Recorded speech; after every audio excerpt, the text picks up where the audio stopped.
दरम्यान नवी मुंबईतील एपीएमसी मार्केटमध्ये शेतकऱ्यांच्या संपाचा काय परिणाम झालेला आहे याचा आढावा घेतलाय आमचे प्रतिनिधी विनायक पाटील यांनी।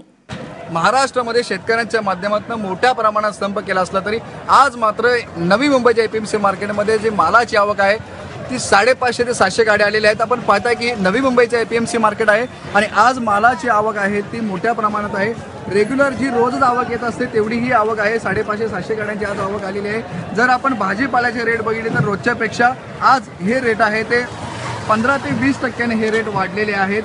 मोठ्या प्रमाणामध्ये फरक पडलेला दिसत नाहीये। मात्र आज जरी आवक एपीएमसी मार्केटमध्ये चांगली असली तरी उद्यापासून मात्र याच्यावरती परिणाम होण्याची दाट शक्यता या ठिकाणचे व्यापारी व्यक्त करतायत। कारण ठिकठिकाणी आपण बघितलं तर नाशिक असेल, पुणे असेल, कोल्हापूर असेल, मनमाड असेल, त्याचबरोबर ठाण्याचा जो ग्रामीण पट्टा असेल या भागातून मोठ्या प्रमाणामध्ये एपीएमसी मार्केटमध्ये माल येत असतो।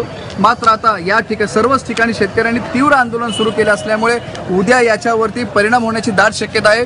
शेतकऱ्यांकडून मात्र हा माल सुद्धा पाठवण्यात येणार नाहीये, कारण जर माल अडवला, गाड्यांची तोडफोड केली तर मोठ्या प्रमाणात नुकसान होऊ शकतं। त्यामुळे उद्या एपीएमसी मार्केटमध्ये माल कमी येण्याची किंवा मालच न येण्याची शक्यता व्यापारी व्यक्त करतात। त्यामुळे एपीएमसी मार्केटमध्ये जर याचा मोठा फटका बसला तर मुंबई असेल, नवी मुंबई असेल, ठाणा असेल, कल्याण डोंबिवली असेल या ठिकाणी सर्वसामान्य नागरिकांना मात्र चांगलाच त्रास सहन करावा लागेल। विनायक पाटील, एबीपी माझा, नवी मुंबई।